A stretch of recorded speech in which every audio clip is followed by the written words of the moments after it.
Proposición de ley sobre coeficiente reductor en la edad de jubilación de las Fuerzas Armadas. Grupo Popular, señor Rey. Muchas gracias, señor presidente. Señorías, hoy traemos al Senado una nueva Ley Feijóo porque tenemos un proyecto para España, un proyecto para todos los españoles. Lo hacemos por responsabilidad, ejerciendo la capacidad legislativa de las Cortes Generales. Lo hacemos porque representamos a la mayoría de los españoles, que no merecen un gobierno que no legisla, ocupado en subsistir y ahogado por la corrupción. Y lo hacemos porque somos la alternativa en la que creen cada vez más españoles. La ponencia política presentada ayer por el Partido Popular marca la inversión en seguridad y defensa como una prioridad. Proteger a nuestros ciudadanos, ayudar a nuestros aliados y defender nuestros valores. Cumplir con los compromisos de crecimiento de la inversión en seguridad y defensa asumidos en la OTAN y la Unión Europea y hacerlo con el aval de las Cortes Generales, no con planes publicitarios sin sustento presupuestario.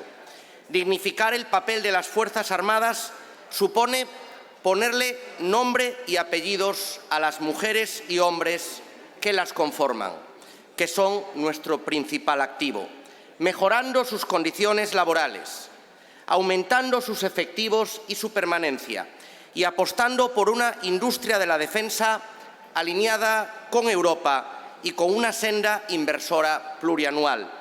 Esto mejorará su seguridad, la de todos, y retroalimentará con un mayor crecimiento económico y de empleo el esfuerzo que ahora tenemos que hacer ante el contexto en el que nos encontramos.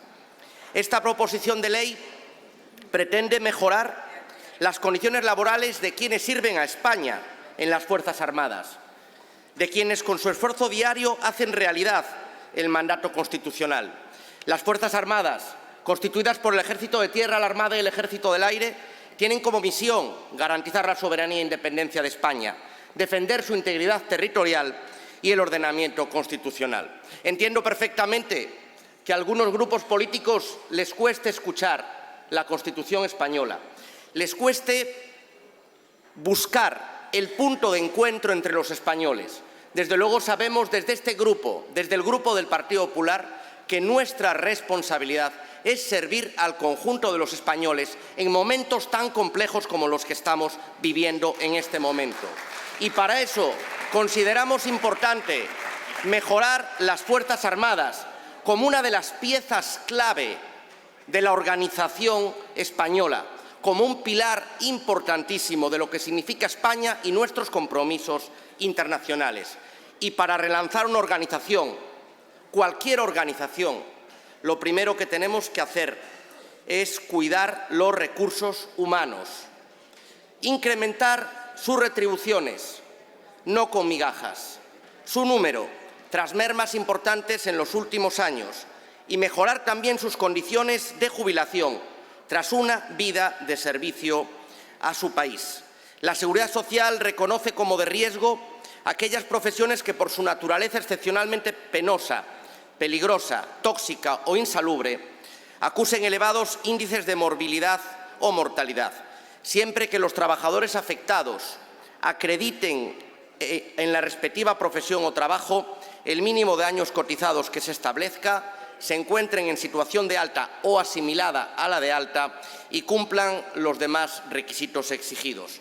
Hoy en día están reconocidos como de riesgo el personal de vuelo, los trabajadores ferroviarios, profesionales taurinos, los incluidos en el Estatuto Minero, los bomberos de las diferentes administraciones, los miembros de los cuerpos de la Ertzaintza, los policías locales, los miembros de los Mossos y la Policía Foral de Navarra, muy justamente. Sin embargo, esto no está reconocido para el personal al servicio de las Fuerzas Armadas.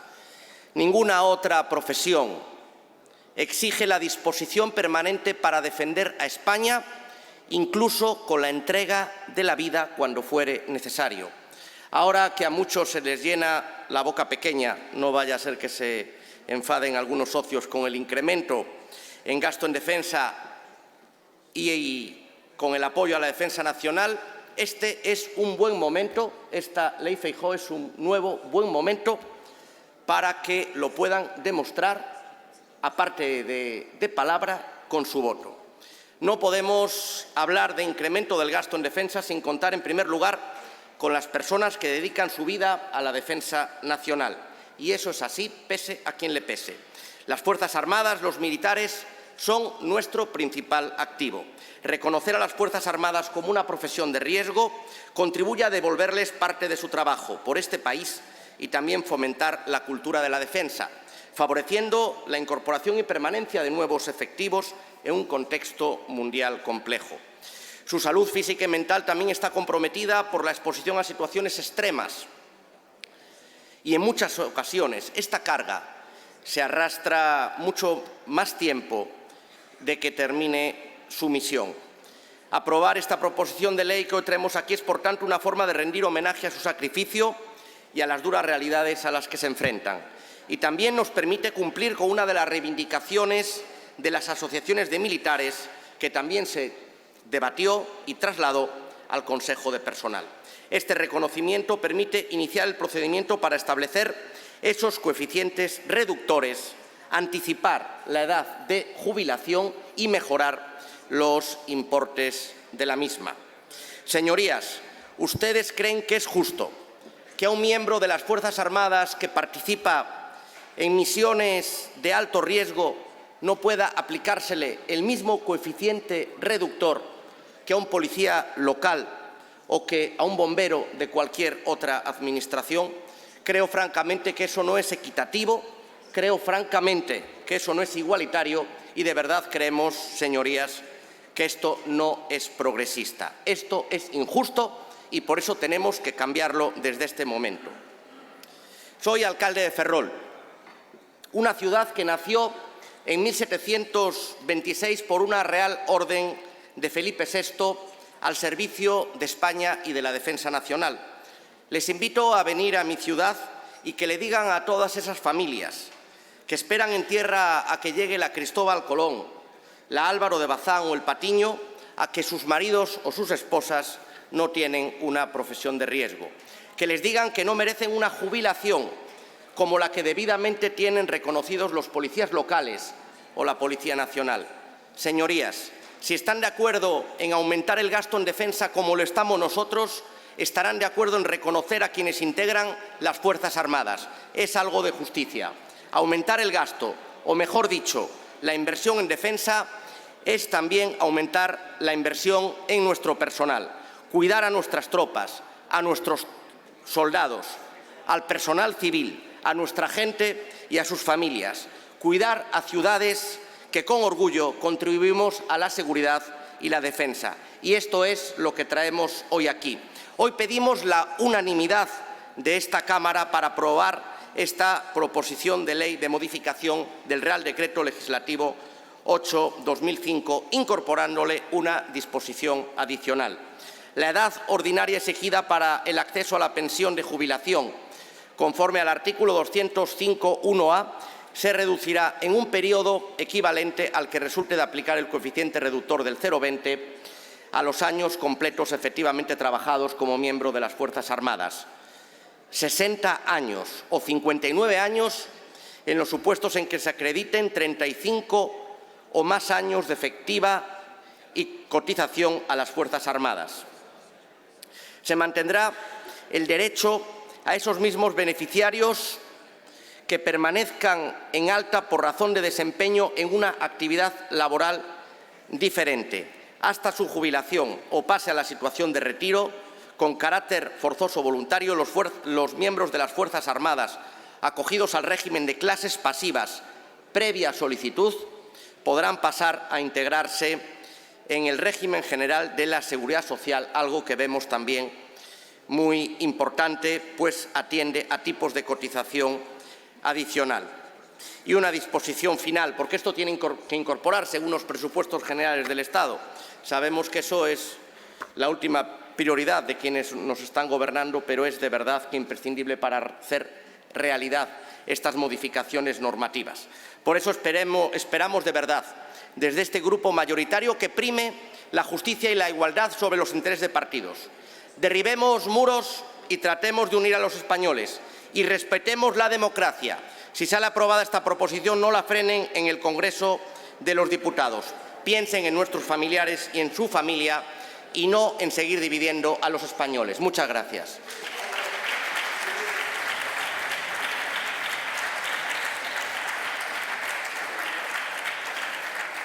Muchas gracias, señor Rey.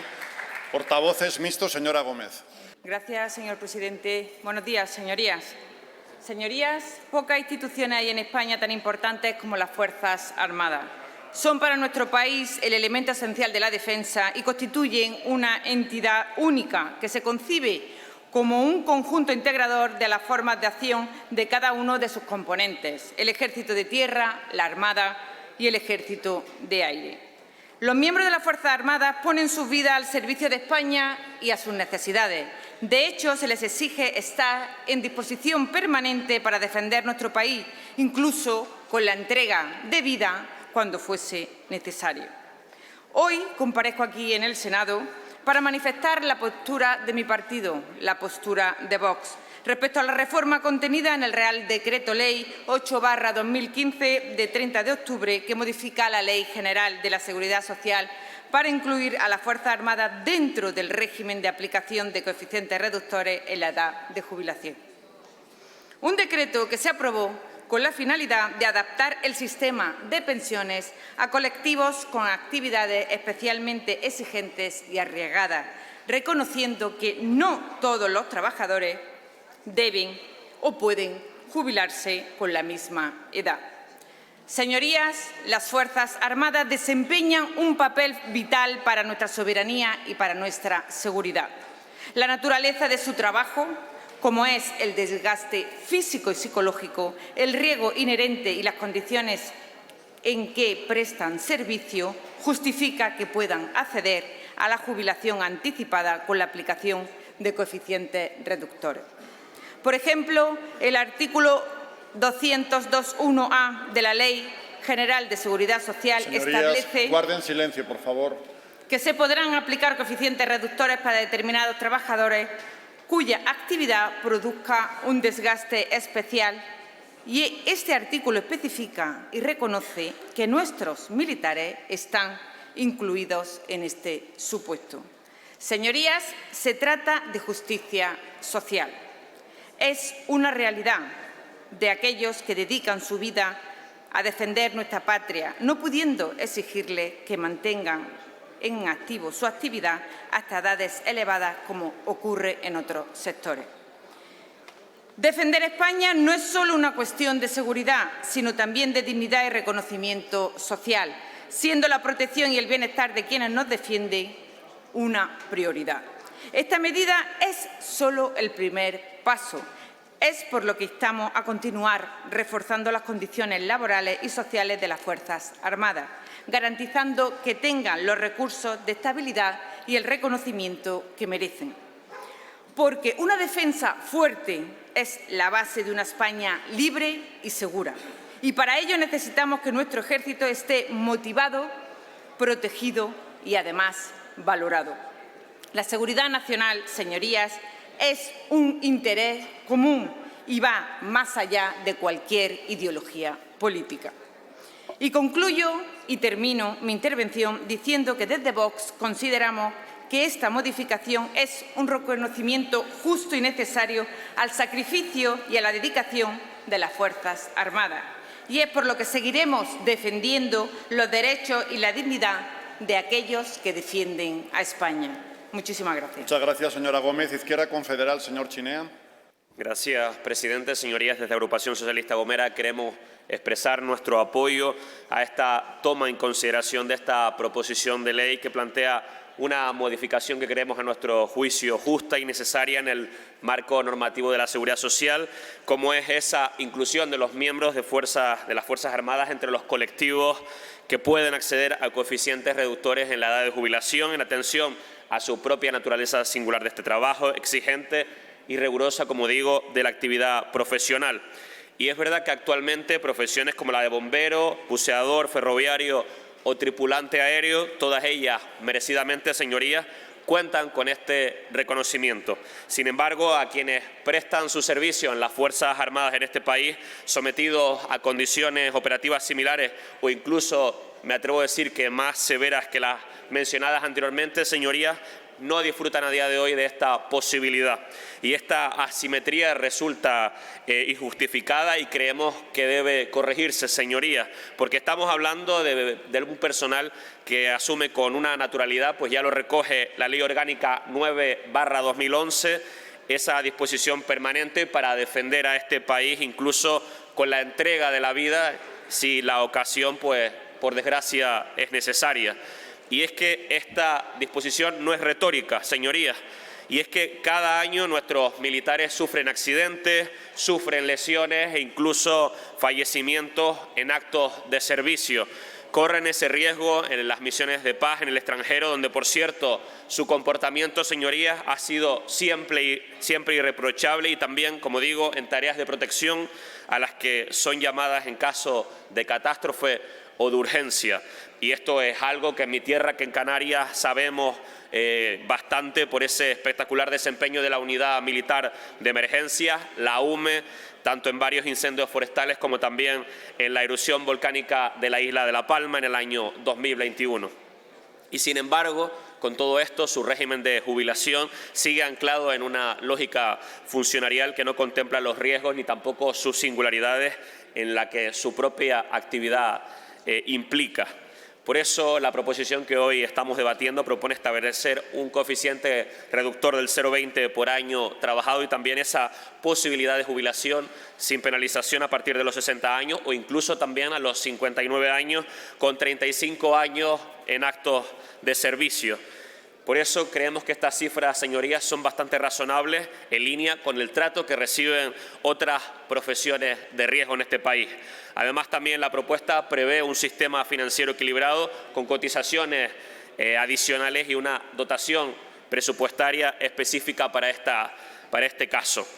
Y es que avanzar, señorías, hacia un sistema de jubilación mucho más justo en las Fuerzas Armadas de este país no es un gesto de favor con quienes dedican su vida a esta labor, sino que es tan sencillamente una cuestión de equidad, porque no puede haber colectivos de primera, tampoco puede haber colectivos de segunda, señoría, cuando hablamos del servicio público más exigente. Por ello, pues apoyamos sin duda esta iniciativa y confiamos que durante la tramitación, si llega, pues, como digo, a tramitarse favorablemente, se pueda enriquecer técnicamente sin desvirtuar el objetivo, que no es otro que dignificar las condiciones, señorías, de retiro de quienes han dedicado toda su vida al servicio de este país. Muchas gracias. Muchas gracias, señor Chinea. Grupo Nacionalista Vasco, señora Edo. Eskerrik asko mahaiburu jauna eta egun on guztioi. Debatimos la toma en consideración de la modificación de la Ley General de Seguridad Social para incluir a los miembros de las Fuerzas Armadas dentro de los colectivos que gozan de coeficiente reductor de la edad de jubilación. Y esto se quiere hacer mediante la introducción de una nueva disposición adicional. Bien, no me parece el momento de hablar de penosidad, peligrosidad o de riesgo inherente a la profesión, cuando en la exposición de motivos parece desprenderse que el problema no se refiere tanto a esto, porque lo que plantea esa exposición es, primero, una cuestión de agravio comparativo con otras profesiones que sí gozan del coeficiente reductor, que si existe, en su caso habría que estudiar y enmendar.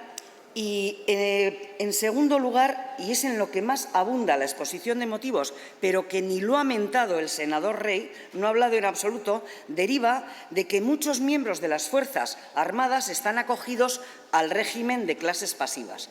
Y así se indica que las pensiones son iguales para todos los miembros de las clases pasivas, y eso les parece un agravio comparativo, que apenas se considera la especificidad, la singularidad o el riesgo de la profesión militar, que un empleado público en seguridad social percibiría una pensión muy superior a su equivalente en clases pasivas y que en el régimen de clases pasivas no existen los coeficientes reductores. Y acaba diciendo que hay una necesidad de enmendar la injusticia, que no negamos, pero lo que piden es modificar el régimen de clases pasivas. Pero luego, en la parte dispositiva, de eso ni hablan. Solo proponen que, previa solicitud, quien quiera podrá integrarse en el régimen de seguridad social. Pero parece que esta solución que ustedes dan pues tampoco soluciona automáticamente alguno de los problemas que ustedes detectan, porque lo que hacen es una asimilación de situaciones entre diferentes profesiones y dicen tienen el mismo riesgo o más que, por ejemplo, bomberos, mineros, policías locales. Pero es que no son comparables porque partimos de situaciones totalmente diferentes, con lo cual lo que ustedes están planteando es una falacia. Y creo que este es un tema que habría que tratar con seriedad y con rigor. Miren, la primera situación diferencial entre las Fuerzas Armadas y el resto de colectivos, ya lo hemos comentado, muchos no están en el régimen general de la Seguridad Social, sino en clases pasivas. Y en este caso, incluso, dependiendo del rango y de los años cotizados, es posible una jubilación anticipada voluntaria. Pero además, lo que no han dicho en ningún momento es que tenemos a la tropa y a la marinería, que constituyen la base de las Fuerzas Armadas, que son el grueso de las Fuerzas Armadas. Y de estos, quienes no pasan a formar parte de la tropa permanente se jubilan obligatoriamente a los 45 años, con una asignación hasta los 65 de 725 euros al mes. Y sabemos que con 725 euros al mes no se vive, pero es que esto es compatible con otro salario privado o incluso con el subsidio de desempleo. Y esta es una circunstancia no tan conocida, pero que tampoco se ha planteado aquí. Y miren, con toda esta gente, que es el grueso de las Fuerzas Armadas, con tropa y marinería, que tienen que obligatoriamente jubilarse a los 45 años, nos encontramos con el problema contrario al que ustedes están planteando. Más de 9.200 efectivos cesan su relación con el Ejército y en muchas ocasiones encuentran serios problemas para su inserción laboral. Según figura en algunos datos, solo un 43% consigue un empleo. Así que la situación entre todos los que ustedes hablaban y las Fuerzas Armadas es muy diferente, no es comparable y a problemas diferentes no se les puede dar la misma solución, y menos una solución tan fácil como una adicional que ahí queda. Pero es que también querría recordarles que hace 3 semanas el Gobierno ha aprobado un nuevo procedimiento que establece los coeficientes reductores para anticipar la jubilación en actividades penosas y peligrosas. Y ahí se establecen los criterios basados en indicadores objetivos, que no podemos olvidar que serán criterios e indicadores para aquellos que estén acogidos al régimen general de la Seguridad Social. O sea, que habría que ir, en principio, a ese procedimiento que en este momento es nuevo, lleva 3 semanitas en vigor. Así que ya lo he dicho, creemos que este es un tema que hay que tratar con seriedad y rigor, y creemos que de esto carece esta propuesta, por lo que no vamos a apoyar su toma en consideración. Gracias. Muchas gracias, señora Aedo. Grupo Socialista, señor Oña. Buenos días, señorías. Buenos días, presidente. Miren, antes de entrar en materia, me gustaría ser muy claro. El Gobierno del presidente Sánchez, aunque les duela, es el que más ha hecho por las Fuerzas Armadas en los últimos años. Ha aumentado el salario, ha mejorado las condiciones laborales, ha incrementado el presupuesto en defensa y está trabajando para incrementar los efectivos de acuerdo a las necesidades de las mismas.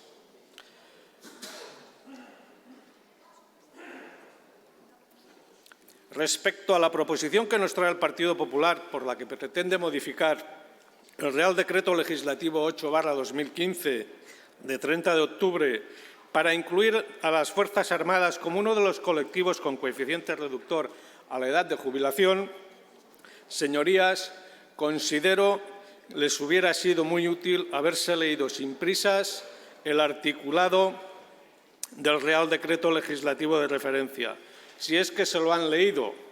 Su propuesta es la propia de una lectura en diagonal. De lo contrario, a no ser que haya mala fe, que viniendo de ustedes lo dudo, El artículo 206 del Real Decreto Ley de referencia ya introdujo novedades para las Fuerzas Armadas, en concreto la reducción de la edad de jubilación, como también el cómputo a efectos de cotización y cómo incorporar nuevos colectivos a la reducción de la edad de jubilación. Además, cabe señalar, dado que ustedes no lo hacen en su proposición, que este mismo artículo expone que se han de realizar estudios previos sobre los factores, entre otros, como siniestralidad, penosidad, peligrosidad y toxicidad de las condiciones de trabajo. También sobre la incidencia en los procesos de incapacidad laboral de los trabajadores y trabajadoras y los requerimientos físicos o psíquicos exigidos para continuar con el desarrollo de la actividad. Asimismo, la edad aproximada a partir de la cual no es aconsejable el ingreso en el sector o colectivo y la participación de los centros competentes en la Administración que han de formar parte en la elaboración de este estudio. Por otro lado, también señala como requisito que el establecimiento de coeficientes reductores de la edad de jubilación solo procederá cuando no sea posible la modificación de las condiciones de trabajo. Llegados a este punto,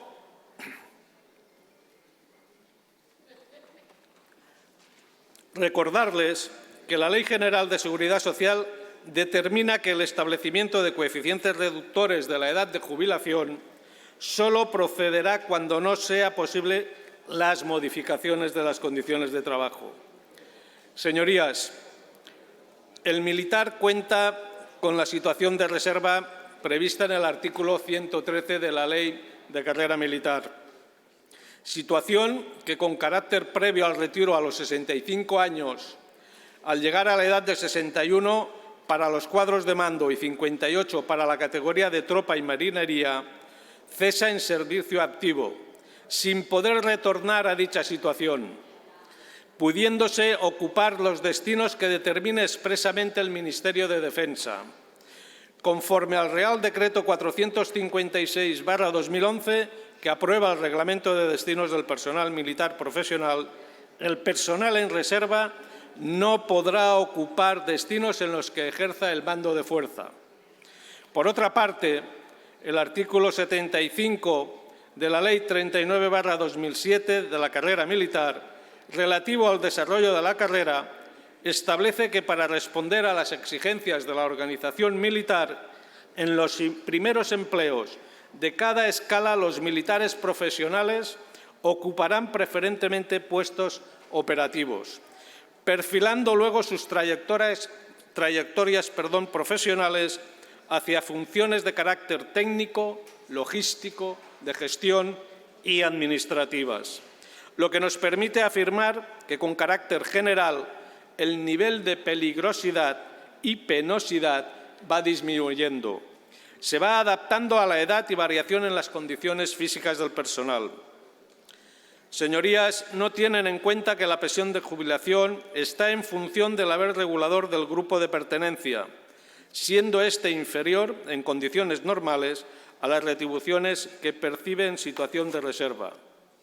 Las pensiones de jubilación del personal militar profesional tiene dos regulaciones distintas, las clases pasivas y las del régimen general de la Seguridad Social, siendo estos últimos los que podrán beneficiarse de la aplicación del coeficiente de reductores. No es de aplicación al personal acogido al régimen de clases pasivas quien ya tiene el derecho a la jubilación anticipada a los 60 años y el reconocimiento del 100% de la pensión con 35 años cotizados. Señorías, pero además no tienen en cuenta que su propuesta es incompatible con la situación de reserva, prevista en la Ley de Carrera Militar y que podría desaparecer. Pues bien, en la parte expositiva de su proposición no hacen mención alguna a la necesidad de tener en cuenta de todo lo anterior. También, señorías, veo que son conscientes desde un punto de vista presupuestario que su proposición supondría un incremento de gasto para el Estado que no cuenta en este momento con financiación para ello, derivado de la mayor cotización requerida para los miembros de las Fuerzas Armadas que cotizan en el régimen de clases pasivas. Llegados a este punto,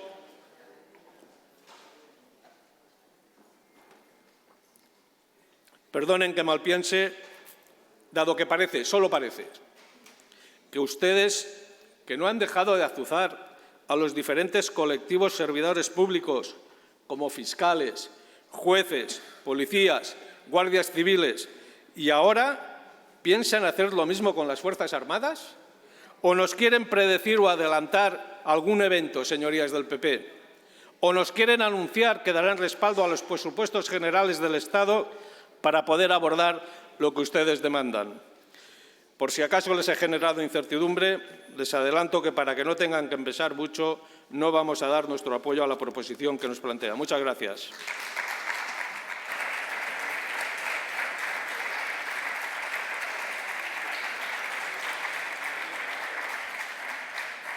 Muchas gracias, señor Oña. Grupo Popular, senador Gutiérrez Díaz de Otazu. Muchas gracias, vicepresidente. Muchas gracias, señorías. Resulta enternecedor, señor Oña, oírle hablar de las bondades y de la preocupación del presidente Sánchez con las Fuerzas Armadas y del incremento presupuestario. Incremento presupuestario orientado al incremento de gastos en inversiones en armamento y material y no en personal, señor Oña. Ustedes confunden el relato con la realidad. Ustedes generan un relato y pretenden acomodar la realidad a ese relato. Y los ciudadanos no lo perciben así y los militares no lo perciben así. Sería bueno que ustedes hablasen con los militares y les contasen qué es lo que perciben sobre las bondades del trato del Gobierno al personal militar. Señora Edo, gracias por su intervención y por su pormenorizado estudio de la proposición.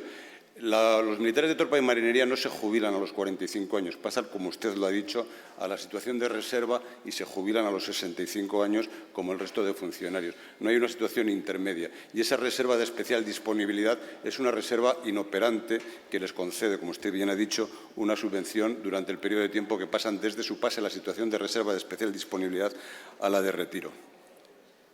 Entrando en materia en la defensa de la postura del Partido Popular con respecto a esta proposición de ley, en primer lugar quiero expresar mi gratitud al Grupo Popular por presentar esta iniciativa a tramitación y debate en este momento tan relevante como es una semana previa a la cumbre de la Alianza Atlántica en La Haya. España cuenta con unos profesionales de extraordinaria cualificación, tanto técnica como moral, en el marco de las Fuerzas Armadas, en el desempeño de sus cometidos, los que son inherentes en la ley. Una de las características más evidentes de esta cualificación es la de su abnegación y disponibilidad permanente para afrontar cualesquiera sacrificios a la hora de garantizar el bienestar de la sociedad a la que sirve, materializada en el bienestar y la mejora de la situación de todos y cada uno de sus ciudadanos. Cuando se trata de manera pública el asunto de los demandados y necesarios incrementos en la asunción de responsabilidades para la defensa, es decir, el incremento de inversiones en defensa, el énfasis del foco mediático se ubica muy notablemente en las necesidades materiales que ese incremento demanda, en términos fundamentalmente de nuevos y más modernizados y sofisticados sistemas de armas. A veces da la impresión o se transmite la idea de que el progreso de la tecnología va a hacer posible reemplazar a los combatientes por sistemas de armas cada vez más automatizados que reduzcan al mínimo el riesgo para las personas, limitando el alcance de los conflictos a daños materiales entre máquinas o sobre infraestructuras. Por grande que sea la mecanización del conflicto, el recurso esencial de los ejércitos continúa siendo el recurso humano, los militares. Sin ellos no existe la automatización de ningún sistema de armas que actúen mecánicamente sobre los recursos o infraestructuras objetivo de los conflictos. Es por ello por lo que es conveniente vincular la palabra militar al término defensa. La evolución de los debates sobre esta materia presenta el riesgo de conducirnos a creer que la defensa pudiera llegar a ser exclusivamente tecnológica. Conviene no olvidar que todos los desarrollos tecnológicos y todo lo que elabora la industria de defensa lo hace en respuesta a las necesidades que formulan precisamente los militares para el desempeño de sus cometidos. Para ello es preciso disponer de los adecuados recursos humanos, adecuadamente formados, técnica y moralmente dignificados en el desempeño de sus cometidos, de manera que sientan la satisfacción de prestar un importante servicio a la sociedad, para todo lo cual han de ser puestos en el centro de las consideraciones sobre la defensa. También es preciso que la sociedad identifique el servicio que recibe de estos profesionales como algo relevante y sustancial para el sostenimiento del sistema de libertades y de convivencia sobre el que se apoya el entramado de actuaciones que, de forma más o menos consciente, nos proporciona prosperidad y bienestar. Parece perseguirse, cuando se introducen inseparablemente los conceptos defensa y seguridad, defensa y tecnologías duales, una edulcoración del término defensa, como si el término defensa tuviese algo reprochable o algo que hubiese que ocultar. No hay nada que ocultar. En nuestra opinión, en lugar de recurrir a eufemismos, es preferible recurrir a la pedagogía y explicar a la ciudadanía en qué consiste la profesión militar. Nuestras Fuerzas Armadas, aquellos que se dedican a nuestra defensa, no tienen que avergonzarse de nada ni ver la actividad a la que dedican sus vidas camuflada o percibida con una condescendencia indulgente, como si hubiera algo de lo que hacerse perdonar. Defender nuestra seguridad, asumiendo en ocasiones por ello riesgos elevados, es una actividad noble, digna de reconocimiento y de gratitud por parte de la sociedad. Nada que esconder, ni de lo que sentirse culpable, y menos aún de lo que avergonzarse. En algunas ocasiones, cuando se divulgan determinadas encuestas en las que se habla de la disponibilidad de la ciudadanía para hacer frente a la defensa del país en caso de ser atacado, estas encuestas normalmente arrojan resultados muy negativos, dando la impresión de que no existe disposición por parte de la ciudadanía a defender su país. Si, por el contrario, se preguntase si la ciudadanía está dispuesta a defender a sus allegados o a personas vulnerables de los atropellos protagonizados por otros más fuertes que se sienten en condiciones de abusar de los débiles o de apropiarse de lo que no les pertenece, con toda seguridad la disposición a actuar en defensa de esos vulnerables y de esos valores recibiría una respuesta más positiva por parte de la población encuestada. Y es que de eso van, en realidad, los conflictos. No van de defender intereses ajenos, sino de defender los intereses propios, de desencuentros en los cuales no puede permanecer la sociedad impasible frente a los atropellos o el abuso de la perversidad. Los miembros de las Fuerzas Armadas, los militares, disponen de los procedimientos adecuados, como ha explicado el senador Rey, para identificar, definir y cuantificar las necesidades de todo tipo que experimentan para poder desempeñar sus cometidos, especialmente los recursos humanos necesarios, la preparación de la que debe dotárseles, los sistemas de armas, las necesidades inherentes al sostenimiento de estos sistemas de armas, el equipamiento y la infraestructura necesaria para todo ello, y otras accesorias. Disponen para ello del proceso de planeamiento de la defensa que revisan los militares de manera cíclica y continua en periodos de 6 años que se encadenan entre sí sin solución de continuidad. Una de las dificultades que experimentan para la obtención de los recursos que precisan, tras la identificación metódica de todas sus necesidades, es la de la falta de correspondencia entre estos periodos de planeamiento a 6 años vista y el de financiación de la Administración General del Estado, que, como se sabe, se basa en ciclos anuales vinculados a los igualmente anuales presupuestos generales del Estado. Otros países, conscientes de esta dificultad en lo concerniente a las inversiones en defensa, que por tratarse de proyectos tecnológicamente complejos y avanzados precisan inversiones a largo plazo, realizan una programación diferenciada para las necesidades de la defensa, estableciendo ciclos plurianuales que permiten a la industria de defensa acometer inversiones que redundan en un mejor posicionamiento en el mercado para responder a las demandas de sus Fuerzas Armadas. Es lo que en esos países, España no se incluye entre ellos, denominan leyes de financiación, leyes de programación o leyes de dotaciones. Existen ciertas iniciativas sociales promovidas por determinadas plataformas ideológicas tendentes a asociar la existencia de conflictos con la existencia de Fuerzas Armadas, de sistemas de armas o de industria de defensa, intentando transmitir la idea de que si desapareciesen estos, desaparecerían aquellos. Es decir, que si no hubiera ejércitos, si no hubiera militares o armas, no habría conflictos. O, haciendo la traslación necesaria, si no hubiera policía, no habría delitos. La interpretación ha de ser necesariamente la contraria. Las policías, las fuerzas policiales existen para prevenir el delito y reaccionar frente a él si se produce, a fin de proteger a la sociedad.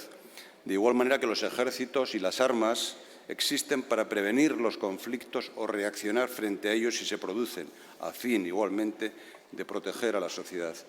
Llaman la atención, por ingenuas o por perversas, algunas iniciativas sociales que promueven el desarme como solución a los conflictos.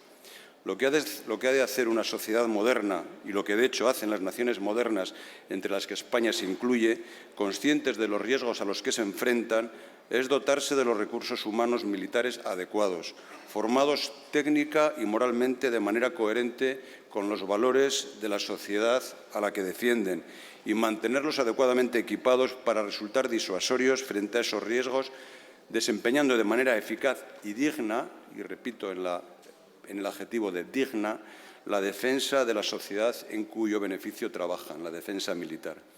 De eso va esta proposición de ley, cuyo voto favorable solicitamos de todas sus señorías y agradecemos a los que ya se han manifestado de esa manera previamente. Muchísimas gracias, señor presidente.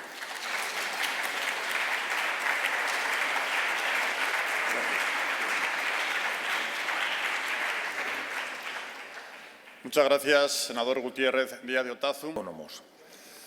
Señorías, se procede a continuación a la votación presencial de la toma en consideración de la proposición de ley de modificación del Real Decreto Legislativo 8/2015 de 30 de octubre, por el que se aprueba el texto refundido de la Ley General de la Seguridad Social con el objeto de incluir a los miembros de las Fuerzas Armadas dentro de los colectivos que gozan de coeficiente reductor de la edad de jubilación debido a la peligrosidad de su trabajo, cuya iniciativa corresponde al Grupo Parlamentario Popular. Señorías, comienza la votación.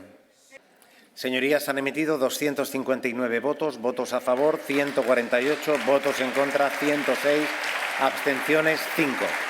En consecuencia, queda aprobada la toma en consideración de la proposición de ley de modificación del Real Decreto Legislativo 8/2015 de 30 de octubre, por el que se aprueba el texto refundido de la Ley General de la Seguridad Social con el objeto de incluir a los miembros de las Fuerzas Armadas dentro de los colectivos que gozan de coeficiente reductor de la edad de jubilación debido a la peligrosidad de su